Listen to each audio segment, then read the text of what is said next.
Hello everyone, this is Shalu Kumar again from ONTC. I'm an experienced OSCE nurse trainer for the NMC OSCE exam in UK and also the lead trainer for OSCE nurse training Cambridge. So I am back with another video for you for your NMC OSCE exam. That's adult NMC OSCE. Okay, so I will be going through the another station today. So if you like my videos, please press the like button now and subscribe to my channel. Okay, so in today's video, we're going to be looking at another professional behavior station. And I know you've been asking me to do this one, so I have done this one today. And today's topic for professional behavior is falsifying timesheets. Okay, so that's what we're going to look at because a few of you have asked me to cover this topic in a video. So that's what I'm going to do. So I will show you a scenario. I will show you, how you will look at the scenario, how will you pick up the main points, what you would think about as main points if you were that nurse who came across that situation, and then how then you will elaborate on those points and write your full answers. Okay, so that's what we're going to look at today. So let's look at this scenario then. So this topic then. So again, just to remind you very quickly that professional behavior station is 10-minute written station in your exam. I have done other topics on the professional behavior, so if you haven't watched those ones, go ahead and watch those ones as well. So 10-minute station is a written station. You will be given a scenario to read and then you will be asked to think about the situation, and if you were the person in that situation as a nurse, as a professional nurse, how will you apply NMC code and write your actions in bullet points. Okay, so that's what you have to do in your exam. Right, so how to prepare for this station? Read and understand the NMC code, that goes without saying. Complete some practice scenario like I have given you today. I am going to go through with you today. Again, marking criteria is set by the test center, so make sure you have a look at that as well as part of your preparation for this station, because that will give you guidance as well what should be your actions to write in your exam. Okay, so let's look at the scenario then. So you will be given a scenario on the screen. We will come back to in a minute, and then you will be given a blank page to write your answers. Okay, so it might be lined for you to write your bullet points. Okay, so that's what you will be given in your exam, and the timer of 10 minutes. So let's look at the scenario now. So then we will look at it, we read it together and we pick up the main points, what comes in our mind, and then how to elaborate them to full answers we will write together at the end. So let's look at the scenario now. So you are the charge nurse on the ward, and 30 minutes before you finishing your night shift, an agency nurse comes to you and asks you to sign the timesheet. Okay, so again, you do that a lot as a charge nurse on the wards, that you have agency staff and you will be signing their timesheet. So the nurse asks you to sign the timesheet. So you notice that when you looking at the timesheet, you notice that the nurse has put 12 hours as working hours instead of 11 hours. And she should only be paid for 11 hours, you know that. Why is that? Because there is a 1 hour unpaid break. Okay, so and she knows that she should not put the unpaid break into her timesheet. The nurse has been so instead of 11 hours and should only be paid for 11 hours, the nurse has been made aware that 1 hour break is unpaid for agency staff. Okay, by she's been told by the recruitment agency, she's told by your ward manager on repeated occasions. On various occasions she has been made aware that this is not the correct practice and she should only put 11 hours on her timesheet because 1 hour is her unpaid break. Okay, but she still decides to ask you to sign for 12 hours. Okay, so what do you do about it? Because it looks like on the scenario when you read it suggests that it has happened before, and she has been made aware, so it's not something she's done by mistake, it is done deliberately. Okay, so what do we do about it? So if you were the charge nurse, what would be your actions?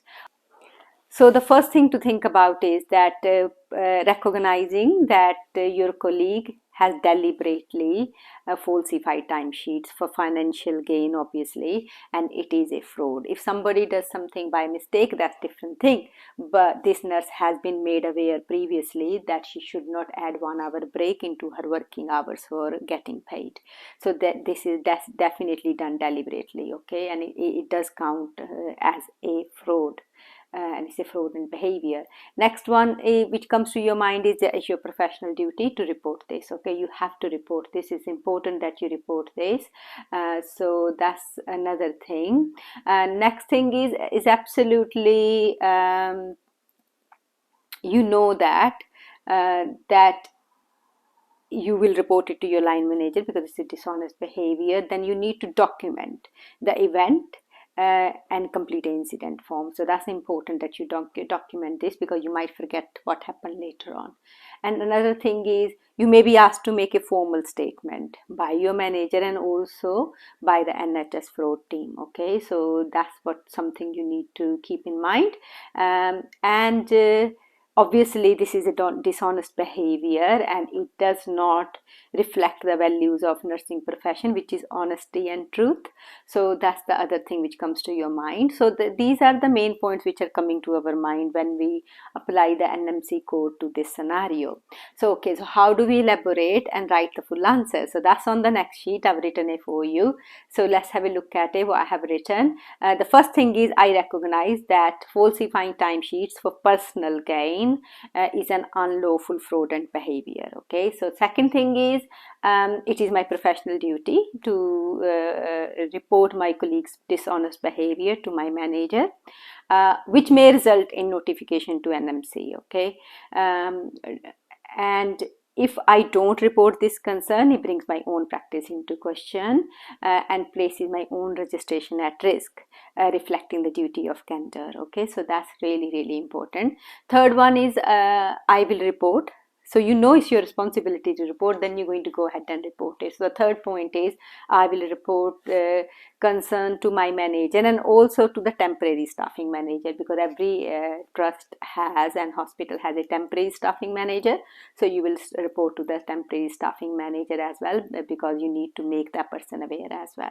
So I will report the concern to my manager and the temporary staffing manager, both verbally and in writing. Okay, so again, so I will report my concern to the manager and temporary manager as soon as possible, both verbally and in writing, and that I know that I will need to be honest, clear and objective about the reasons for my concern. Okay, so next thing is I will make a clear written report of the occurrence, okay, and including the date and time with whom I raised the concern. So the manager's name I will write in that report, okay, because this is important that I make a clear incident report of this occurrence.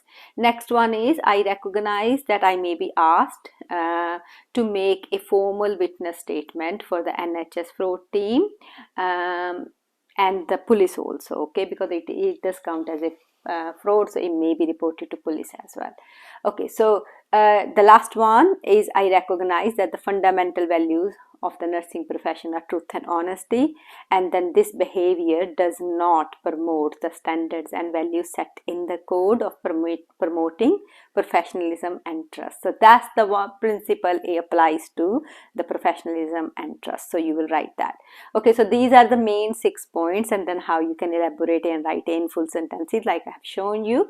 So I hope you like this video and it gives you what you're looking for in this topic, then make you understand what you need to do. So top tips wise, not many. Again, it's a written station, so just your handwriting has to be legible and clear. Second thing is that you practice with the timer, so you are confident that you can write these answers in your exam in set time. Third thing is do revise your marking criteria set by the test center. So that's really, really important. They are all on all the test centers, so just make sure that you revise that. And also a link to the marking criteria is in the description of this video as well. Another thing to think about is, just apply the code. You know, as a professional, what you need to do. So apply the NMC code correctly. Okay, so these are my top tips for this topic. So if you like my videos, please press the like button now and subscribe to my channel. You can also email us on oscinerstraining@outlook.com for further information about our OSCE training courses. We provide both face-to-face and online training, and also just if you want to just do a mock exam or you want to just practice skills or API stations. Okay, so it's only for adult OSCE. And you can also visit us on our website, which is oscinerstraining.com. So I will soon be back with another video for you. Bye for now.